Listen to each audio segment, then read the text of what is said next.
And if you're one of the seller and you got a $4 to $20 million product, whatever you've got, and you want to partner with us in the acquisition of another practice, we have a way for you to participate in that without any capital, but we just value your leadership. And leadership is that intangible it factor that the doctors have that have already built great practices and want to take it to the next level. For the practice owner who doesn't want to continue its it factor leadership characteristics and be responsible for it, we're not the candidate, because we really want doctors that want to leverage inequity with us. Hey there, dental economist. If you're a dentist owner or a leader within a dental business thinking about growing production, case acceptance, patient and staff satisfaction, positive outcomes, and everything else that comes with running a dental business, then you're a dental economist, and you've come to the right place. Welcome to the Dental Economist Show. We're meeting at the intersection of profit and purpose as I sit down with dental leaders who share their stories about dentistry, business, and growth. Welcome back to another episode of the Dental Economist Show. I'm your host, Mike Huffaker. On this episode, I'm joined by Kerry Straine, President and CEO of Straine Dental Management. Kerry and his organization have touched every segment of the dental industry over the past 30 years, creating communication and management protocols, policies, and systems that have become industry standard. In April of 2022, Kerry and his wife, Olivia, founded a new DSO under the Straine Dental Management brand. Straine Dental Management was recently named a 2024 Emerging DSO to Watch by Group Dentistry Now, and in just under 2 years has grown to support over 39 practice owners. Kerry is known as the data whisperer, where analytics are his guiding principle behind his DSOs. His dental consulting team works with over 280 practices on a daily basis. Kerry, welcome to the podcast. Mike, thanks for having me. It's great to be here.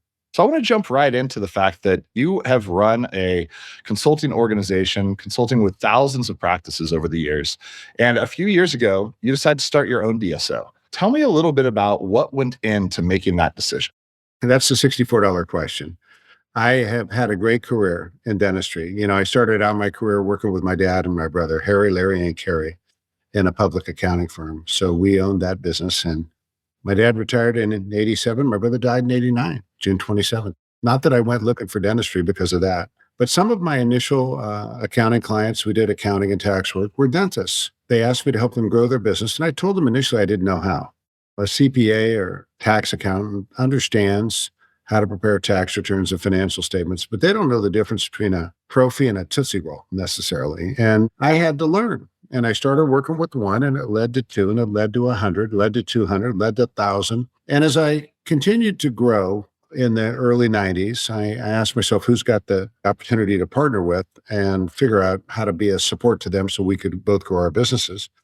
And I started with Patterson Dental, accidentally in Sacramento, California, with the manager there at the time. I met a sales rep. One day he referred me to 7 dentists. I thought I'd found the goose that laid the golden egg. Worked with them throughout the state in the early 90s. And by the middle of the decade, the CEO had asked me to work with them nationally. We did that. The VP of marketing that I worked with closely left that company, went to work for a bigger company called Henry Schein, or at the time Sullivan Schein. And we were invited to be a part of their organization as an alliance partner, and we grew accordingly, working between 2001 and 2018.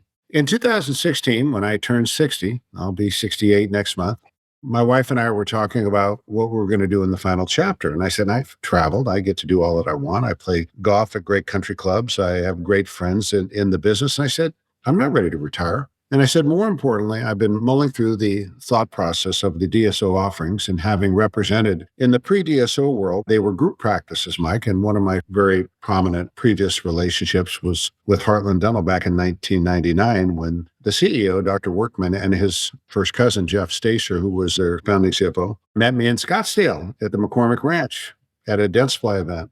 Asked me to help them, and we worked with them for several years. And Pat Bauer had been hired by them, and so he's a great guy and is a CEO today, and fantastic organization, really the trailblazers. In the years that followed, I met other private equity firms that had investments in the space, and they were concerned about their platform. So we'd get involved, and as we did with all of our clients, we'd put in the operational aspects in the practices, grow the practices, and working with the DSOs, helping them understand revenue enhancement opportunities, overhead management issues, and continue to grow. I'd sold the accounting firm in the early 90s. In 2016, having worked with thousands of practices, not motivated by the economics because we had already planned for our retirement, had our house of our dreams, country club of our dreams, all the things that would make our dreams come true. It was a gnawing thought in my head thinking about all of my great clients. Because keep in mind, most of our consulting clients, they weren't low performing practices. They were high performing practices.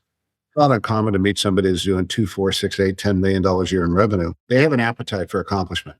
So they ask, what's next? And if you don't understand the clinical, administrative, and economic and emotional aspects of your recommendation so that the culture can continue to be enhanced while you navigate through strategy, you're never going to be able to help them. So we did. And they became targets for acquisitions for the best solutions possible at the time, were the other DSOs coming in and offering them 5, 6, 7, 8 times, 9 times multiple of their EBITDA when these doctors don't even know what EBITDA means or how it's calculated. Furthermore, most CPAs don't either.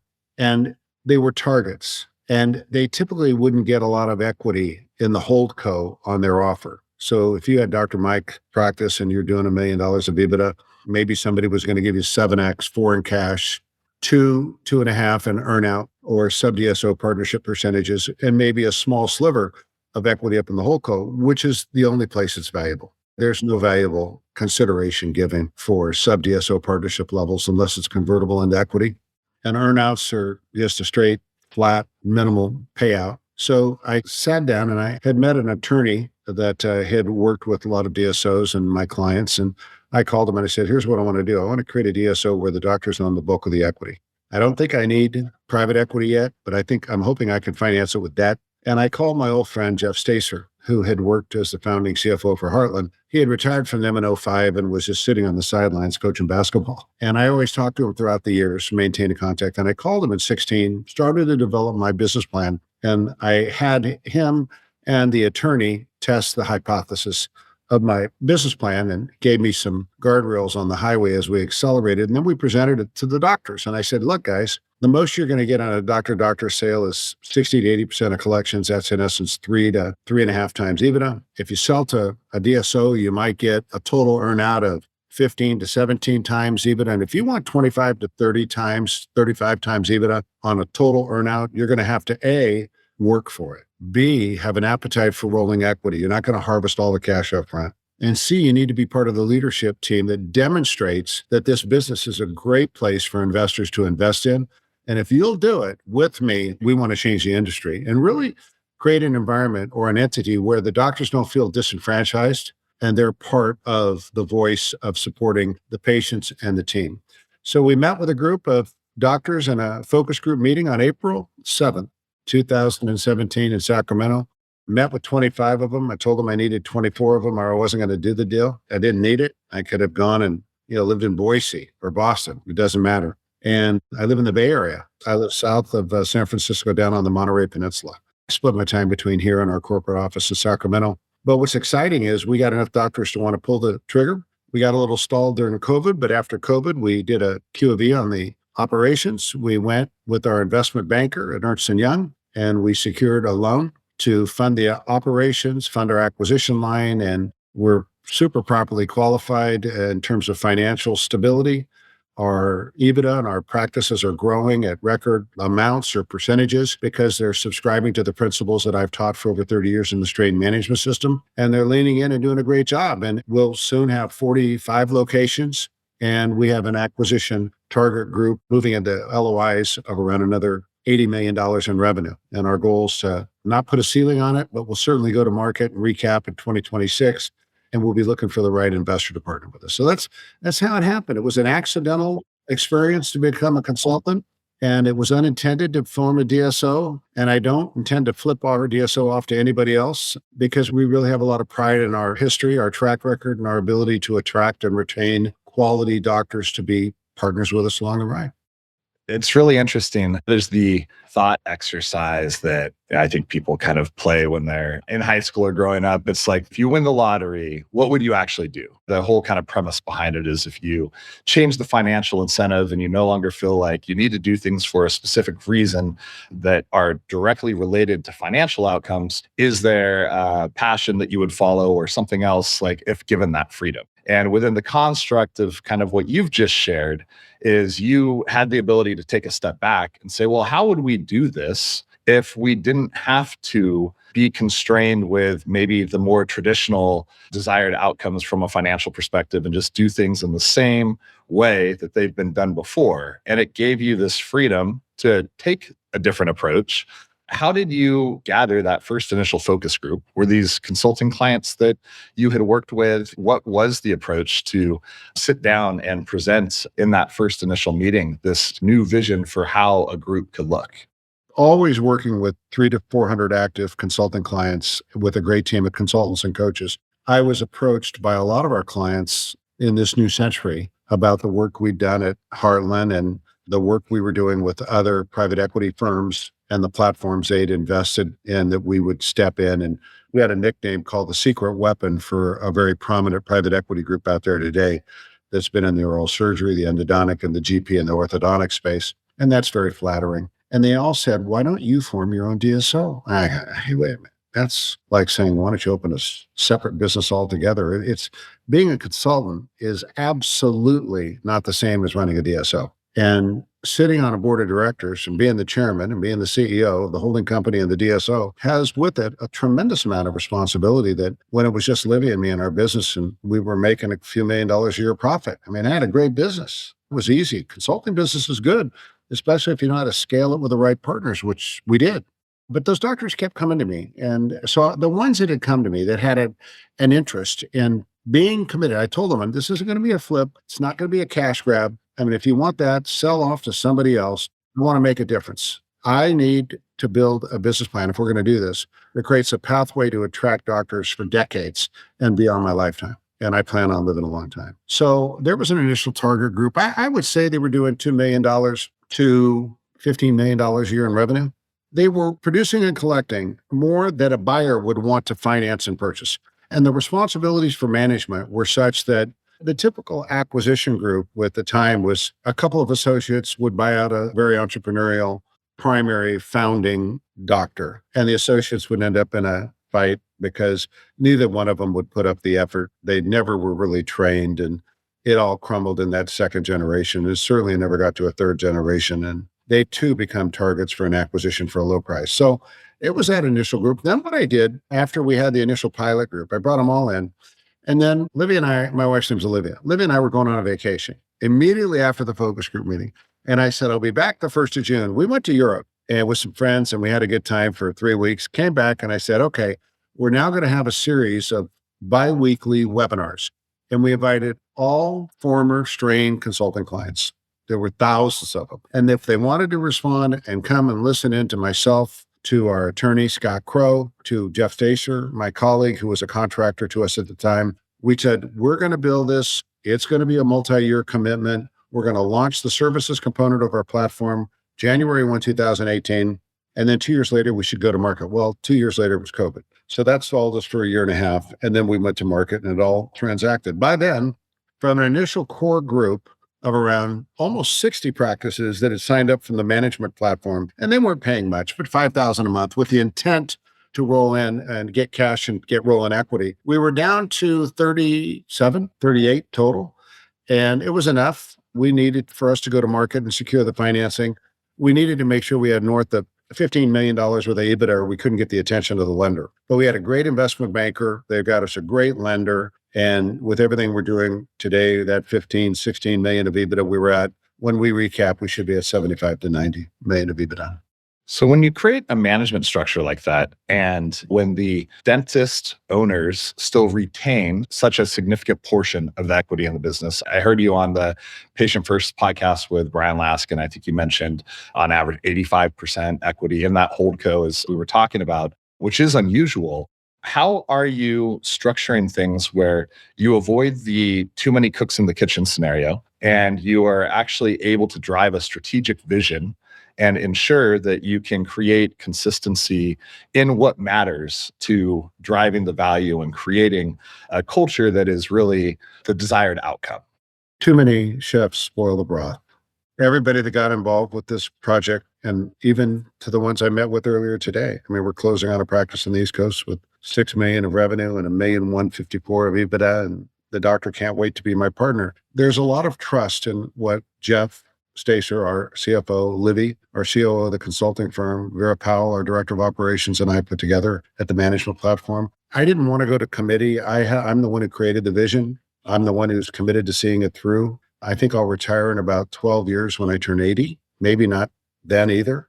I don't want to assign the responsibility of another future CEO at this time, where we need to get through the point where we've gone through a recap. So it's pretty simple. We have a very fair agreement. They do own all the sellers who sold their practices and businesses into us on April 13th of last year, own 85% of the company today. That's unheard of, because the equity firm, or as one of my DSO founding clients of a large DSO said, they don't deserve the equity of the doctors in the platform. The platform creates the value. And I said, these guys entrusted me and paid me a lot of money over the years to build models for them that couldn't be sold. Or if they were going to be sold, they'd be sold for peanuts. And then they'd have somebody sitting on the C-suite of XYZ DSO that attended a few weekend courses on how to grow a practice. We call it bumper sticker advisory. We're going to build a doctor-centric practice. They don't know what that means. They just say these things. They're a little slogan. We're going to build a hygiene-driven practice. They don't know the difference between a 4910, a 4381, a 4355, a 4361, 62, 66, 4346. Doesn't matter. They don't know all these things. They haven't lived in the weeds like we have. So our company right now has led by a great board of directors. And at this time, there's one vote, and you're looking at it. Very interesting. So I'm curious, when you talk about somebody else that says that the platform drives the value, and you're creating an environment where there's a lot of trust, there's long-time relationships, it's a unique model and setup. What are the value drivers from your perspective? The number one value driver is the doctor and the team and the continuity of leadership and the legacy there. I mean, these are men and women that I've had a working relationship with for years that are at the core of our initial targeted group of practices we acquired. They really leaned in and want to be a part of it.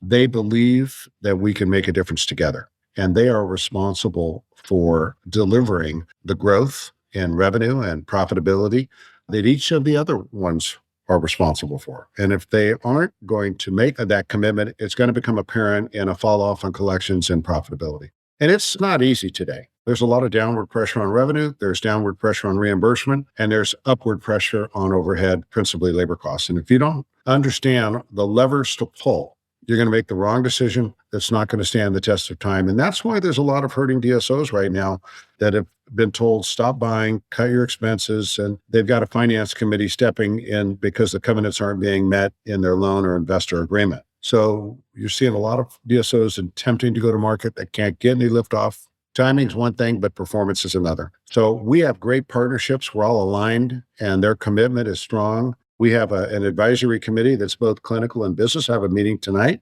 And then next Tuesday night, we have our monthly partner meeting. And we talk about where we are, where we want to be, initiatives we're rolling forward. And if we have a performance issue to address, we have an assigned consulting team member. That's really another distinctive feature of our platform, is that when I went to market, the investment banker and the lender got on the phone with me and they said, we just have one thing getting in the way of us providing you with $122.5 million.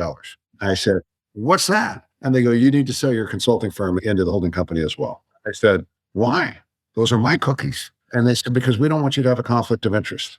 And if you're chasing your consulting revenue instead of focusing on the growth of the group, you're going to be out of alignment. I said, done, not a problem. Let's make it work. So Livy and I sold the consulting firm into the holding company. So our holding company, Straine DM Holdings, owns the consulting firm, which is Kerry Straine LLC, DBA Straine Consulting, and it also owns Straine Dental Management, the DSO. And we have another real estate company as well within all that, but we're all reporting up to all the common owners up in the whole company. Now, what's emerged over the last 12 months is a sub-DSO partnership that I probably talked about with Dr. Laskin in his webinar. And so today, meeting somebody young like you, 44, I recall, somebody your age comes on board. We want to acquire them. They have a great practice. They want a relief of some of the duties of being a business owner. They've grown a 8, 10, 12, $15 million business, maybe a $2 million business.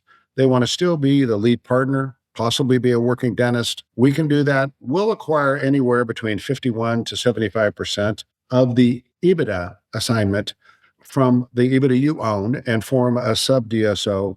So in that case, there's 3 buckets of value that the doctor gets. He gets cash, he or she gets cash on the initial sale. For that portion we're buying, a multiple, they get a stock in the whole company. What a way to leverage their equity. Right next to me, there's only one class of stock. So we're all together. And last, they still own a percentage of the right to the EBITDA in the sub DSO that we can buy later. But in the short term, I think of one of our partners up in South Dakota. He's going to be able to earn money as a dentist, according to our comp plan, and earnings from the joint venture to support his family until we go through the recap in 2026, where he gets another check. And if he decides to sell more of a percentage to us, that's fine. But in the meantime, he's supported by a world-class platform. Yeah, so you're really creating a growth opportunity path for those that are maybe less established or don't have practices that are as large as the one that you just mentioned that you're closing on here recently.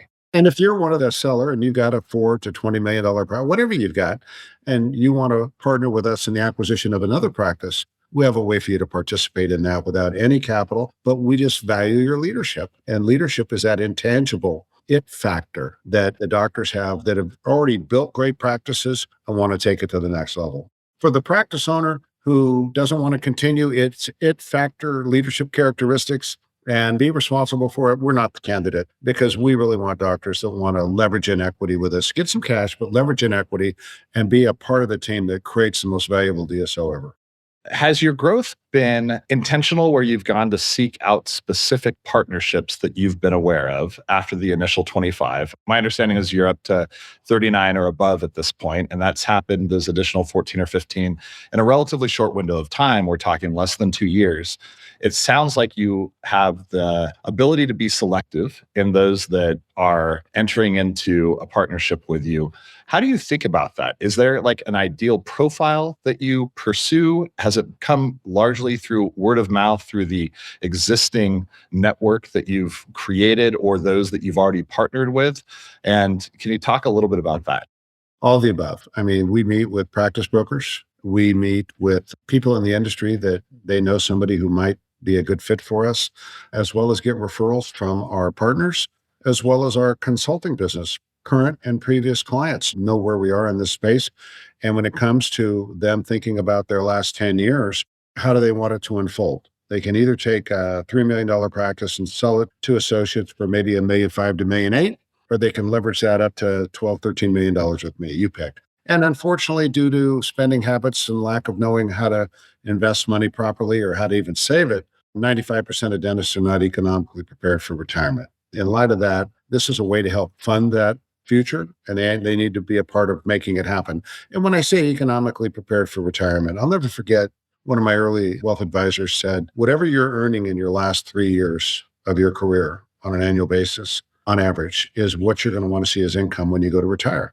So you take a dentist who's a good net income earner of $1 million a year or $700,000 a year. They built a lifestyle to consume that amount of capital, and it's kind of hard to let go of that. So they don't make the decision to save. They don't save along the way. And when the time comes to partner with somebody like us, maybe they wait again, and they're going to miss their windows of opportunities and eventually sell the practice for a song and park cars in the airport after that, because you're just not going to have any capital to live on. It'll be very disappointing. They can do some planning today. And the future of dentistry is platform supported practices, because it's just too doggone complex to run a business anymore. But if they can have an equity play in it and stick around and make that happen, we're just a great fit for them. Yeah, it's a great call out. And I definitely don't think it's something that people put a whole lot of thought into. Most kind of retirement models are, well, what do you need in order to make ends meet versus to maintain where you're at the point of retirement? So it's a good call out. Money's only a problem if you don't have enough of it.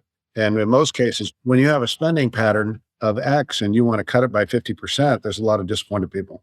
So I got to ask you, so I'm a software guy. I work for a software company. What part does software play in the platform as you build it? What do you think is important to mandate across as must-haves or must-dos? What are you more flexible on? Do you drive adoption of certain practice management? Is it more of an analytics play? Do you look to aggregate data on the back end? Talk me through your thoughts on how you can properly support to counter those, headwinds and tailwinds that you're talking about, the pressure from above and below, and where software fits in that piece. Software for the doctor, for an appetite for offering a robust suite of clinical services is an essential component. So from scanning for crown preps and scanning for any type of restorative and cosmetic work to artificial intelligence to aid in treatment planning, second opinion, if you will. Those are absolutely essential clinically today. Even for the last 30 years, we've had intraoral cameras, right? How basic is that? But yet they go unused every day. They sit in the corner. We have technology to talk about bone loss, and you only have 5% of the patients in perio maintenance when the CDC says 74% of people over the age of 65 have periodontal disease. So there's a human element to it that's got to come into play. But in terms of efficiency, I mean, I was on having a conversation with an administrator who was communicating me. It was artificial intelligence, as if I was having a conversation. And so when it comes to executing a strategy, AI can lead you, whether it's analytics, whether you've got Jarvis or Dental Intel and you're gathering data, you can eliminate the need for going to one practice management software. Although I think if you don't have the ability to aggregate information and have it centralized so that you can bring your experts to come up with a recommendation that can be disseminated out in the field and then monitor the execution, I think you're just at a weakness because you just can't find all the intellectual horsepower you need in people. So that you work in a decentralized fashion is not going to create predictable results for anybody. So I see the future. We're addressing it right now about getting to a common practice management platform. But in the meantime, we use Jarvis, we use Dental Intel, we gather data. We use it at the practice level. We use it in the strategy level. We use it for the accounting department so we can push out the financial statements. I just think that the growth in software's capability to help owners execute strategy and in some cases decide what strategy to pick, I think is becoming more and more at the forefront of opportunity for everybody. And I get excited about it. I was on the phone with a Conversant AI software company the other day, and I could pick the gender I want to talk to as a customer. I could pick the age of the person, the dialect of their communication, and I know what I'd pick. And I think, and that would make me feel comfortable. And it puts me in the state of receptiveness and it overcomes having to train people on what to say. And when you have this conversation with this software, it's as if you're talking to your mother. You have to have the ability to understand what the priorities are in terms of committing to the investment of time and money, and then the pathway to get it done and building the team around you to help your field team and the platform people get properly supported so they gain the skills necessary to capitalize on the investment.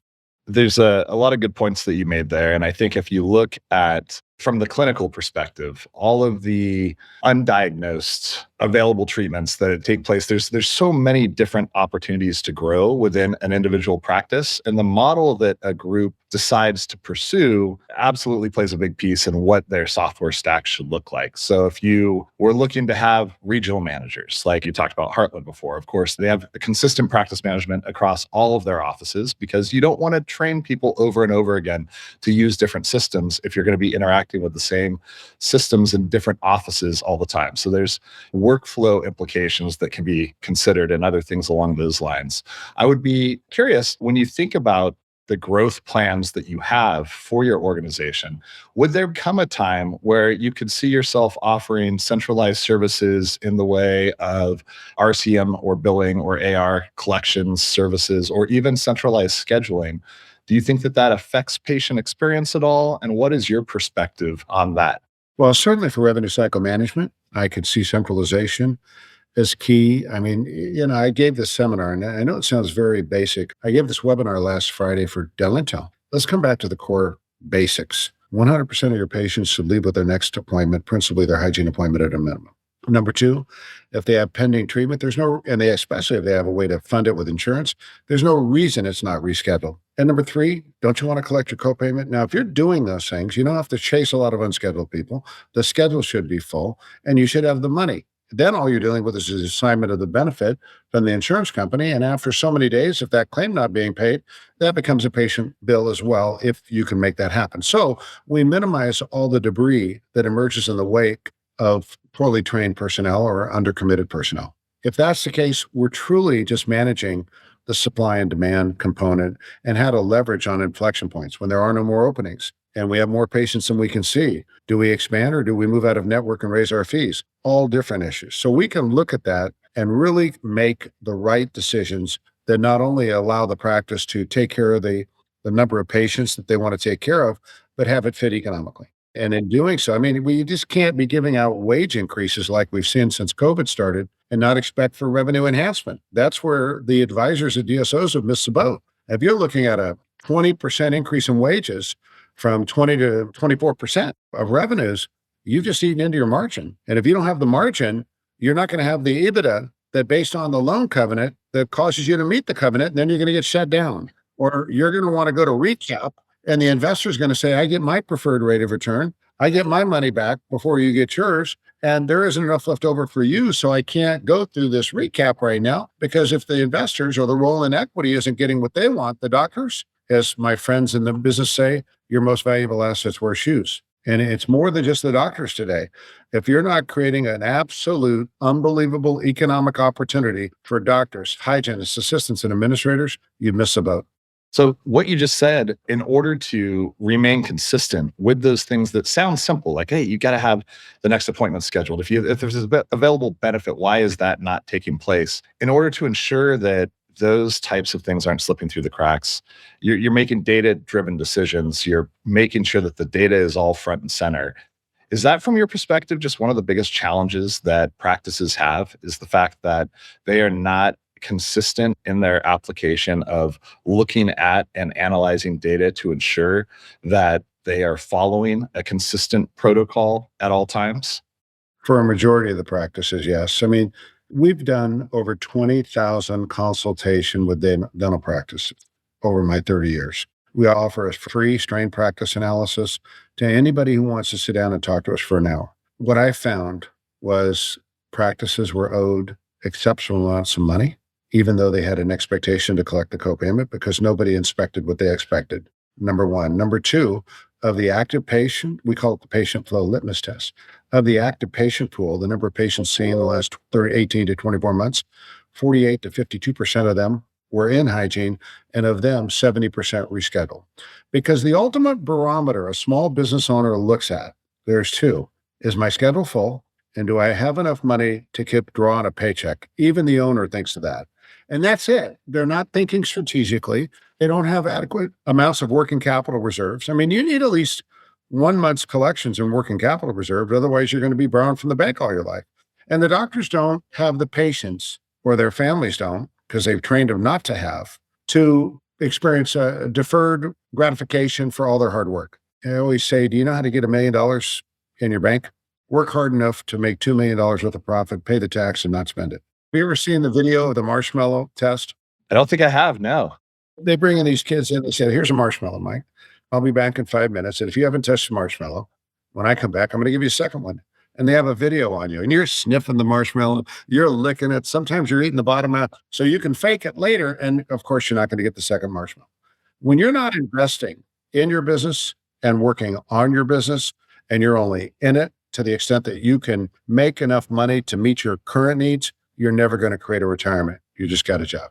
So I think this might be also the answer to this last question I have for you. But what is something, you've spoken to so many dental professionals over the years. What is something that you regularly are told is something that they wish that they were better educated about? They always say, I wish I would have met you 20 years ago. Here's the fallacy. I'm not going to train somebody to think like me. They're going to have my mom and dad, their values, my older brother, my sister. They're going to have to live in my household, go to my college, get my job in the accounting world, be asked to advise people and never expect to make a penny from it, and be asked to work with the greatest supply companies in the history of dentistry, Patterson and Henry Schein, and the greatest DSO in the history of dentistry, Heartland Dental. And through the sum of those experiences at age 67 and 11 months today, have enough experience to draw from. So when I see a new set of data sets, I can apply it based on the context of my memory, whether you want to talk about outliers or blinks or talk about whatever book you've read. I talked about those books from Malcolm Gladwell they're great books. I mean, do you think I see this stuff because I grew up with Kerry Straine? No, it's having consulted with so many practices and experienced the successes and failures of strategy along the way. And I've had more successes than failures, or I wouldn't be where I am. And we intend to continue to employ that commitment in the future, leading with patient care, team development, and that includes all the 4 components of administrators, assistants, hygienists, and doctors, and building a great management platform to support them And having doctors and equity firms want to be our partners in the years to come because there's a place for both of them on the cap table. That's great. Kerry, I really appreciate you joining. Thank you. Mike, my pleasure. Thank you. The Dental Economist Show is brought to you by Planet DDS. To find out more about how cloud-based dental software by Planet DDS helps unleash dentists and their staff to focus on patient care, visit www.planetdds.com. Stay tuned for upcoming episodes by following wherever you listen to podcasts. Thanks for listening.